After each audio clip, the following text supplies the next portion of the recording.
Hi everyone, আসসালামু আলাইকুম। আজকে আমরা একেবারে শুরু থেকে ক্লাস শুরু করব। এটা আমাদের ফার্স্ট ক্লাস। এভাবে ধাপে ধাপে আপনি ক্লাস পাবেন। যারা শূন্য থেকে পরিপূর্ণ ইংরেজি শিখতে চাচ্ছি তারা ধারাবাহিকভাবে এই ভিডিওগুলো দেখতে থাকবেন। I hope that your English level will be improving day by day. Okay, so let's get start my dears. একেবারে শুরু থেকে যাচ্ছি। আমি এখানে লিখেছি পরিচয়, অবস্থা, অবস্থান। পরিচয়, অবস্থা, অবস্থান সম্পর্কে যখন আপনি কথা বলবেন, বি ভার্ব ছাড়া আপনি কোনো কিছু আর চিন্তা করবেন না। শুধুমাত্র বি ভার্ব জানা থাকলে আপনি আপনার পরিচয় নিয়ে কথা বলতে পারবেন, অবস্থা নিয়ে কথা বলতে পারবেন, অবস্থান নিয়ে কথা বলতে পারবেন। তাহলে কয় জিনিস? 3 জিনিস বলার সময় বি ভার্ব ছাড়া অন্য কোনো কিছু চিন্তা করবেন না। যদি চিন্তা করেন তাহলে 95% আপনার ভুল হওয়ার সম্ভাবনা থাকবে। আর যদি বি ভার্ব নিয়ে চিন্তা করেন 100 থেকে 100%ই আপনার বাক্যগুলো হবে। তাহলে বি ভার্ব ছাড়া অন্য কোনো কিছু চিন্তা করব না যখন আমরা আমাদের পরিচয়, অবস্থা, অবস্থান সম্পর্কে কথা বলবো। তাহলে বি ভার্বস হচ্ছে 10টা। মূলত বি ভার্বস কয়টা? 10টা। অনেকেই অনেক কিছু বলে যে, যখন বলি যে বি ভার্ব বলো তখন am is are, was were, can, could, may, might, should, would, মানে 14 গোষ্ঠী বলতে থাকে। আসলে এগুলো সব বি ভার্ব না। বি ভার্ব কোনগুলো? বলেন প্রেজেন্টে হচ্ছে অ্যামিজার। আমার পরপর রিপিট করার চেষ্টা করবেন। স্পোকেন ইংলিশ যদি শিখতে চান, you have to open your mouth, you have to speak, you have to repeat after me my dears. Okay, তাহলে প্রেজেন্ট হচ্ছে অ্যামিজার, প্রেজেন্ট অ্যামিজার। ফার্স্ট হচ্ছে was were, first was were. Future will be, shall be. এই shall বিটা এখন আমরা নিচ্ছি না, সবার সাথে আপনি উইল বি ব্যবহার করবেন, সবার সাথে উইল বি ব্যবহার করবেন। তাহলে ঝামেলা আপনার কম, অর্থাৎ সকল সাবজেক্ট উইল বি নিবে, শ্যাল বি আর এখন ব্যবহার করার দরকার নেই। আপনার ঝামেলা আরো কমিয়ে দিলাম। আদারে হচ্ছে অর্থাৎ অন্যান্য বিভিন্ন জায়গায় আমরা ব্যবহার করব বি, বিং, বিন, বি, বিং, বিন। ওকে, আজকে আমরা শুধু পরিচয়টা কিভাবে বি ভার্ব দিয়ে বলে সেটা শিখবো, এবং যেহেতু আমরা ধারাবাহিকভাবে ক্লাস দিচ্ছি, বাকি ক্লাসে আমরা অন্যান্য বিষয়গুলো জানবো। যদি আপনি পরিচয়টা জানতে পারেন, বলতে পারেন, তাহলে ধরেন আপনার 95%ই পরিচয়, অবস্থা, অবস্থান বলা হয়ে গেছে। আপনি পরিচয়টা বলতে পারছেন, অবস্থার অবস্থান একটু তফাৎ, সেটা আমি অন্য ক্লাসে টেকনিকগুলো দেখিয়ে দিব যে কি করলে অবস্থা এবং অবস্থানও বলা যায়। তাহলে কি পরিচয়টা আপনার জানা থাকলেই কিন্তু আপনার 95% অবস্থা এবং অবস্থানও শেখা হয়ে যাচ্ছে। ওকে, তাহলে প্রেজেন্টে শিখলাম অ্যামিজার, পাস্টে ওয়াজার, ফিউচারে শুধু উইল বি, ফিউচারে শুধু উইল বি, এবং আদারে বি, বিং, বিন। আমরা এটা জানার জন্য 10টা বি ভার্ব জানলাম, শুধু পরিচয়টা দেখবো। তাহলে চলুন, আর আদারের যে বি, বিন, বিং, এটা আমরা অন্য একটা ক্লাসে দেখবো। তাহলে প্রেজেন্টে শিখলাম অ্যামিজার, পাস্টে ওয়াজার, ফিউচারে উইল বি। তাহলে আমরা কিছু সাবজেক্ট নিচ্ছি। আই, উই, আই আমি, উই আমরা, ইউ তুমি, ইউ তোমরা, দেই তাহারা। বললাম আমার ভাইরা, তাহলে বলবো মাই ব্রাদার্স, ব্রাদার্স আমার ভাইরা। সে ছেলে অর্থে হি দিব, সি মেয়ে অর্থে সে দিব। ইট ইহা, কারো যদি নাম দেই তামিম, তামিম একজনের নাম দিলাম। হ্যাঁ, আচ্ছা। আই, একমাত্র আই নিবে প্রেজেন্টে এম। কি নিবে? আই কি নিবে? এম। প্রেজেন্টে আই কি নিবে? এম। তাহলে একমাত্র এম হচ্ছে আয়ের, এম হচ্ছে আয়ের, শুধুমাত্র আমি আই নিব। আর হি, সি, ইট, কোনো ব্যক্তি একজন, কোনো বস্তু একটি, কোনো প্রাণী একটি হলে আমরা ইজ দিব। আর বাকি যত সাবজেক্ট রয়েছে সকল সাবজেক্টের বেলায় আমরা আর বসিয়ে দিব। আই এম, একটু আমার পর রিপিট করুন। I am, we are, you are, you are, they are, my brothers are, he is, she is, it is, Tamim is। ওকে, তাহলে কোন সাবজেক্ট কোন বিভার্ব গুলো নিল সেটা আমরা দেখে ফেললাম। যখন আমরা ফার্স্ট করব তখন আমাদের অপশন হচ্ছে ওয়াজ এবং ওয়ার। যখন আমরা পাস্ট করব তখন ওয়াজ ওয়ার। তাহলে আই নিবে ওয়াজ, যে সাবজেক্টগুলো হচ্ছে আর নেয় তারা নেয় ওয়ার। এটা একটা সহজে আমরা জেনে নিলাম, যে সাবজেক্টগুলো প্রেজেন্টে আর নেয় সে সাবজেক্টগুলো পাস্টে দিবে ওয়ার। আর যে সাবজেক্টগুলো প্রেজেন্টে ইজ নেয় তারা পাস্টে নিবে ওয়াজ। আই নিবে ওয়াজ, এবং যে সাবজেক্টগুলো প্রেজেন্টে ইজ দেয় তারা পাস্টে নিবে ওয়াজ। যে সাবজেক্টগুলো প্রেজেন্টে ইজ দেয় তারা পাস্টে নিবে ওয়াজ। তাহলে হি ওয়াজ, শি ওয়াজ, ইট ওয়াজ, তামিম ওয়াজ। আর ফিউচারে যেহেতু শুধু উইল বি, সব অপশন উইল বি, তাহলে প্রত্যেকটা সাবজেক্টই কি দিবে will be, will be, will be, প্রত্যেকটা সাবজেক্টই উইল বি নেবে। তাহলে কোন সাবজেক্ট কোন বি ভার্ব দিল সেটা আমরা শিখে ফেললাম। হ্যাঁ, এবার আমরা বাক্যে চলে যাব। তাহলে প্রথমে আমরা পরিচয়টা দেখব। তাহলে প্রেজেন্টেরটা আগে শেষ করি। প্রেজেন্ট কি শিখেছিলাম? আই এম নিবে, কি নিবে? I am. আচ্ছা, তাহলে he is, she is, it is, Tamim is. এছাড়া যত সাবজেক্ট আছে সবাই কি নিবে? আর। তাহলে আমি এখানে কিছু পরিচয়, অর্থাৎ পরিচয়টা কি? আমাদের পেশা। পরিচয়টা কি? পেশা। আমরা ইংরেজিতে বলতে পারি এটাকে প্রফেশন। কি বলতে পারি? প্রফেশন, অর্থাৎ পেশা। তাহলে পৃথিবীর যত পেশা আছে প্রত্যেকটাই কি আমাদের পরিচয়। আমি এখানে কিছু প্রফেশনের নাম লিখেছি, এভাবে আপনারা আরো অনেক প্রফেশনের নাম জানেন বা শিখে নেবেন, নো প্রবলেম। আমি teacher, doctor, lawyer, writer, singer, player, এরকম আরো অনেক, আপনি 20-50টা এরকমের প্রফেশনের নাম জানেন। তো যখন বললাম আমি একজন শিক্ষক, আমি একজন শিক্ষক, তাহলে কি বলবো? আই এম, একটা আর্টিকেল দিতে হবে এখানে, I am a teacher, I am a teacher. তাহলে যদি বলি আমরা শিক্ষক, উই আর টিচার্স, তখন কি বলতে হবে? একটা অ্যাজ দিতে হবে। যখন আমরা একের অধিক সাবজেক্ট অর্থাৎ প্লুরাল সাবজেক্ট নিয়ে কথা বলবো। আমি একজন শিক্ষক, সেজন্য আই এম আ টিচার দিয়েছি। কিন্তু যদি বলি আমরা শিক্ষক, তখন বলবো we are teachers, we are teachers. এই যে একটা অ্যাজ দিতে হবে, কারণ একের অধিক। তাহলে একের অধিক হলে আমরা কি করব? প্রফেশনের সাথে একটা অ্যাজ দিয়ে দিব। ক্লিয়ার?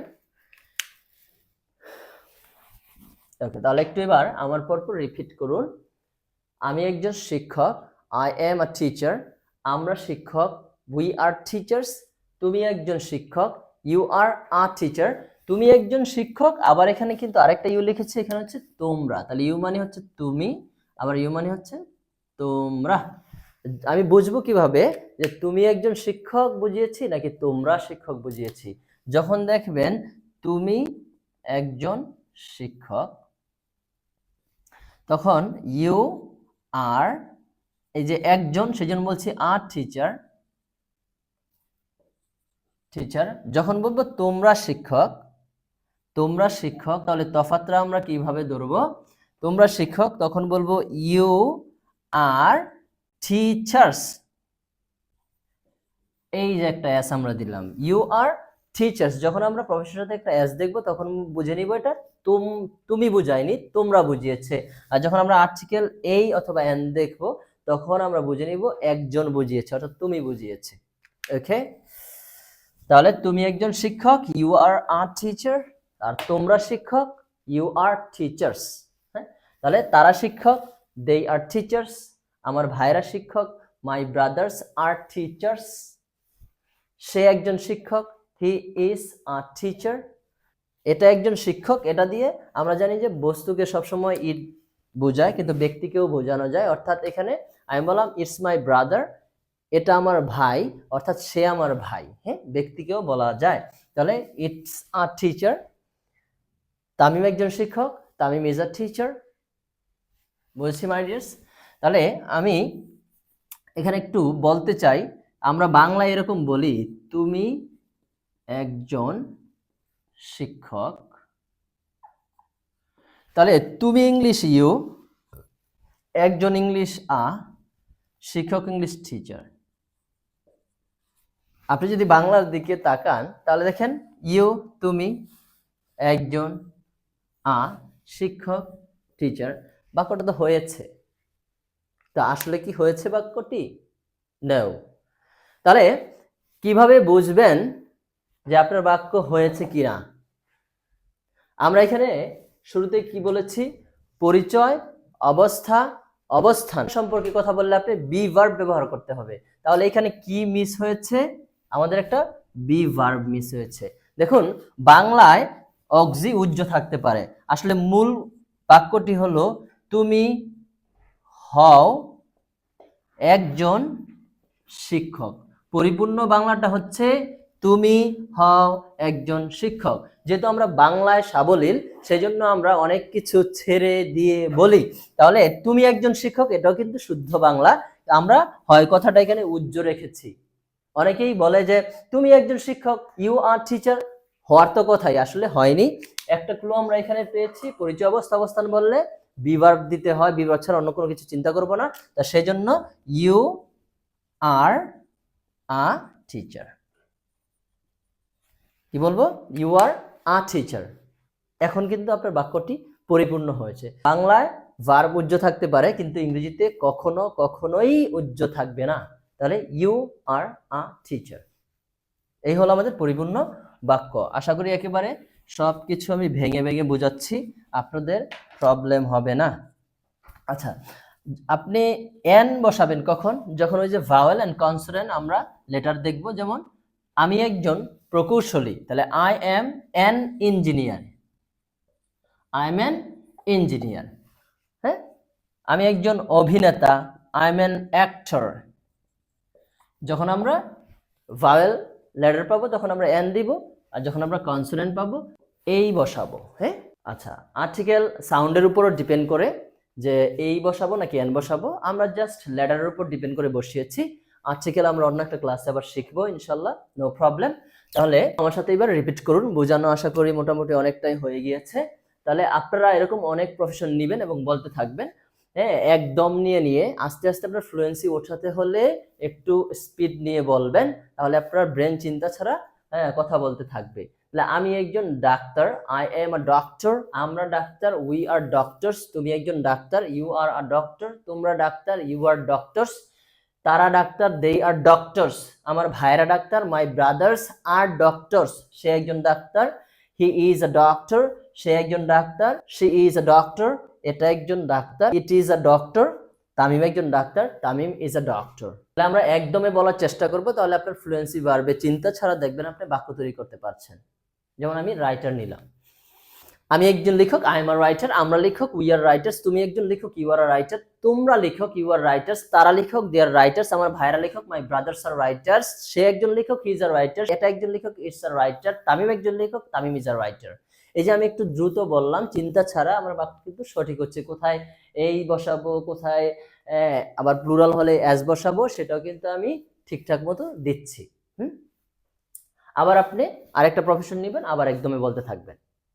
বলছি মাই ডিয়ার্স, এভাবে কিন্তু আপনার ধৈর্য সহকারে অনেক বেশি চর্চা করতে হবে, তাহলেই কিন্তু আপনার স্পোকেন ইংলিশটা আয়ত্ত করা সম্ভব হবে। ওকে, আমি একটা ভাওয়েল বসিয়ে দেখাচ্ছি কিভাবে হয়। যেমন আমি একজন অভিনেতা, আই এম অ্যান অ্যাক্টর। আমরা অভিনেতা, উই আর অ্যাক্টরস। তুমি একজন অভিনেতা, ইউ আর অ্যান অ্যাক্টর। তোমরা অভিনেতা, ইউ আর অ্যাক্টরস। তারা অভিনেতা, দে আর অ্যাক্টরস। আমার ভাইরা অভিনেতা, মাই ব্রাদার্স আর অ্যাক্টরস। সে একজন অভিনেতা, হি ইজ অ্যান অ্যাক্টর। সে একজন অভিনেত্রী, শি ইজ অ্যান অ্যাক্ট্রেস। তখন দিবেন, হ্যাঁ, সে একজন অভিনেত্রী, she is an actress. Tamim একজন অভিনেতা, তামিম ইজ অ্যান অ্যাক্টর। এবার আমি আপনাদের টাইম দিচ্ছি, আমরা এবার খেলোয়াড়, প্লেয়ার, হ্যাঁ, এটা দিয়ে আপনি বলবেন। ওকে, তাহলে আমি বাংলাটা বলবো, আপনারা ইংলিশটা বলবেন। তাহলে আমি একজন খেলোয়াড় কি হবে? রাইট, আমরা খেলোয়াড়, তুমি একজন খেলোয়াড়, তোমরা খেলোয়াড়, তারা খেলোয়াড়, আমার ভাইয়েরা খেলোয়াড়, সে একজন খেলোয়াড়, সে একজন খেলোয়াড়, এটা একজন খেলোয়াড়, তামিম একজন খেলোয়াড়। এভাবে বারবার বারবার বলতে থাকবেন। হ্যাঁ, আচ্ছা, একেবারে সহজ টেকনিক দেখাচ্ছি। যখন আপনি নেগেটিভ করবেন, শুধু কি করবেন? এম এর সাথে নট বসিয়ে দিবেন। তাহলে আমি একজন ছাত্র, আই এম আ স্টুডেন্ট। এখন আমি না বলবো যে আমি একজন ছাত্র না, তাহলে শুধু কাজ কি আপনার? এম এর সাথে নট বসিয়ে দিবেন, I am not a student. তাহলে তুমি একজন ছাত্র, ইউ আর আ স্টুডেন্ট। তুমি একজন ছাত্র না, you are not a student. সে একজন ছাত্র, হি ইজ আ স্টুডেন্ট, সে একজন ছাত্র না, he is not a student. তাহলে শুধু নট বসিয়ে দিলেই কিন্তু আমাদের বাক্যগুলো নেগেটিভ হয়ে যাচ্ছে। আচ্ছা, এবার এম নটকে একসাথে বলে এন্ট। কি বলে? এন্ট। যদি কন্ট্রাক্টেড ফর্ম আপনি ব্যবহার করতে পারেন তাহলে কিন্তু আপনার কথা বলাটা সুন্দর হবে, স্মার্ট হবে। হ্যাঁ, দেখবেন বিদেশিরা কিন্তু তারা কন্ট্রাক্টেড ফর্মে কথা বলার চেষ্টা করে। সেজন্য আমরা মাঝে মাঝে মনে করি তারা মনে হয় কথা বলা কিছু গলার ভিতর আটকে রাখে। আসলে না, তারা কন্ট্রাক্টেড ফর্ম ব্যবহার করে। I ant teacher, I ant a student, I ant doctor of this hospital. তাহলে কি বলছে? I am not a doctor of this hospital, সেটাই বলছে সে কন্ট্রাক্টেড ফর্মে, I ant doctor of this hospital. তাহলে আমি এই হাসপাতালের একজন ডাক্তার না। তাহলে এম নট কে বলবেন এন্ট। বলেন am not ant, am not ant. Are not হবে কি? Earned, are not earned, are not earned. দেখেন এটাকে আর্নটও বলা যায় এবং আর্নটও বলা যায়, দুইটাই। Aren't, aren't, aren't, aren't. আর ইজ নট কি আমরা বলবো? ইজেন্ট। কি বলবো? Isn't, is not, isn't. তাহলে এভাবে আপনারা নেগেটিভ করে ফেলুন। পজিটিভ প্র্যাকটিস করার পর নেগেটিভ করবেন। আমি একজন ডাক্তার না, আই এন্ট ডক্টর, আমরা ডাক্তার না, উই আর্নট ডক্টরস। তুমি একজন ডাক্তার না, ইউ আর্নট ডক্টর, সে একজন ডাক্তার না, হি ইজন্ট ডক্টর। তাহলে কন্ট্রাক্টেড ফর্মগুলো ব্যবহার করে নেগেটিভও করে ফেলুন। দেখা হচ্ছে পরবর্তী ক্লাসে। সে পর্যন্ত সবাই ভালো থাকবেন। টিল দেন, বাই, আসসালামু আলাইকুম।